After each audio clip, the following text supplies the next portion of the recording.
akora mu kijewe kwanyuriza ubw'Imana n'umugisha w'Imana wawe nawe ni wa mwanya mwiza biganiro no wese arakiza mushikizwa na Patreria dusanga amajambo y'Imana y'utondo duhaze kwiteruka ngo kiganza c'Imana kigushire hejuru amen kiganza c'Imana kigushire hejuru soma amajambo y'Imana soma mitanguriro gishaho ca nengene na rimwe mu murongo wa 3:38 ndetse 9:40 soma izina rya Yesu. Iyo nama ishimwa na Farao nishikira biwe bose azaba bishikira ati twabona umuntu ameza nk'uyu ari mu mpemu y'Imana. Farao bare Yosefu ati kw'Imana kweretse ivyo byose undi munyabwenge w'umuhinga muhwanye uhaye kugabagiye urugo kandi abantu bose baze bumvire ico uzovuga ku ngoma yanje honyene niho nzogusumba amen.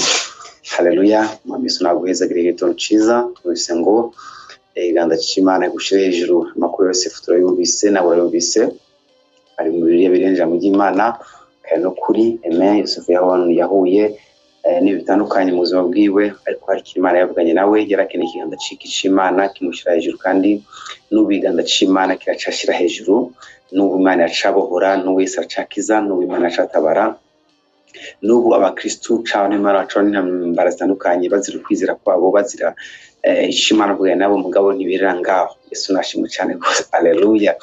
Duruhane n'ambara zitandukanye ubusho butandukanye ibigenzo bitandukanye mugabo Imana ihinduka. Yesu nashimwe ubu Yosefu tuvuze amajambo n'ivyamushitseko haleluya.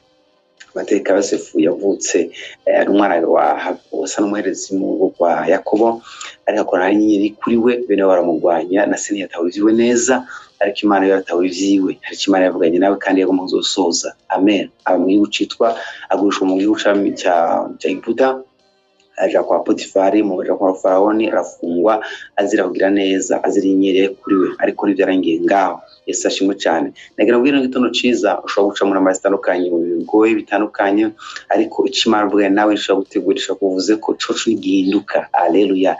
Ndavuga ngo nawe uca amazi mutwagwa n'icumuro ntusha kukwera ko ijambo ry'Imana ni imbuto itabora. Imana avuganye nawe ni imbuto itabora haleluya. Abakristo ngo dubona abaritandukanye hari n'ijuru twateguriwe tuzonwe byose. Imana ishimwe cyane izogera isi tuyambure tugende kwa Imana ibihe byose. Umwami Yesu nakomeze kuba umugisha kino gitondo. Yosefu rero mu kanya gato atari yiteze arotindo Farao rotindo tugira sifata babo haleluya. Uyu wavuga n'Imana uyu Imana bwe nabi kintu kanaka hari indoto zigiye kuyobera abantu kanaka kugira ngo dusobanure isi nawe dutera ubwana ikunaniza hari ntabwo washifise n'Imana Imana Yesu n'ijuru. Farao ari umuntu akomeye cyane gose mu gihugu ari umwami atwara isi yakiriye ariko indoto iramunanira mugabo umuntu ari mu gashoro yavuga n'Imana aza gusobanura haleluya byamunaniye. Reka mbwire kino kimwe komeza kubana n'Imana kandi c'Imana kitego gushira hejuru haleluya kigushira hejuru imbere y'abansi bawe. Yesu nashimwe kiracakora bitangaza kiganza c'Imana amen kandi amen. Yosefu kanya gatoyi haleluya azayisa baramuhamagaye ngo asobe indoto. Yesu ashimwe cyane asobanura indoto umwami mbere asobanura indoto abantu bato ariko kubera ko nazo Yesu yaneza arongora mpemu yera ndetse n'Imana bize gusaba mutumye ko ngo ari gusobanura indoto ahandi hantu amen. Ndabona ugiye gusobanura indoto ahandi hantu kanaka haleluya. Ndabona gukora umurimo w'Imana ahandi hantu kanaka.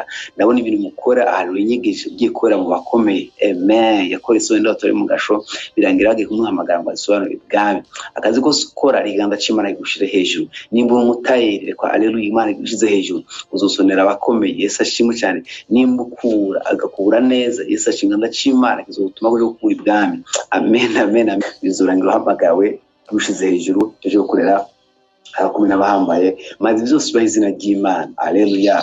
Abantu babanye na Yosefu mu gasho bari bazi ko bari kumwe ekada bari kumwe bwa umukara Yesu yarategura rambwira iganda c'Imana kigushize hejuru haleluya. Abantu bakubona hasi bakubona handi hantu kanaka numva no gutangariza mu gitondo iganda c'Imana kigushize hejuru acitwa ahantu uri kanaka haleluya acitwa buzi murimo ariko iganda c'Imana kibanye nawe amateka arahinduka amen. Ikiganza c'Imana kibanye nawe bagorakira. Yesu ashimwe cyane guhora ushobohoka bigahinduka bigaragara yuko Imana iri mu hande rwawe. Yesu murashakiza n'uwese aracabohora haleluya. Ubuntu bw'Imana kubane nawe kino gitondo Imana igiye Yosefu mukora mu gasho amateka ya Yosefu ahina uyu agushikeko nguyo namishimwa na Faraoni Yesu ashimushe naho barishikira biwe iyo nama yari imeze gute Yosefu yashimye so ndoto abatirondo muri umunyabwenge kandi umwizigwa ashobora kumuza bino bintu haleluya azobitunga neza Yosefu Farasa ngo nandi Imana nawe umunyabwenge hari haleluya watari Yosefu wanasife sana umunsi wose fara umunyamahanga mu gice giputa ngakwera Imana ari muhize hejuru beza gusubira Farasa ngo nandi muntu ngo hari haleluya yushira hejuru wanasifiwe ivyo abantu batakwifuriza uyu munsi reka bikubeko mu izina rya Yesu Kristo mwana w'Imana nzima ushobora kuba umukozi wo mu nzu ushobora kuba umuntu kana karaciritse imbere y'abantu ariko Imana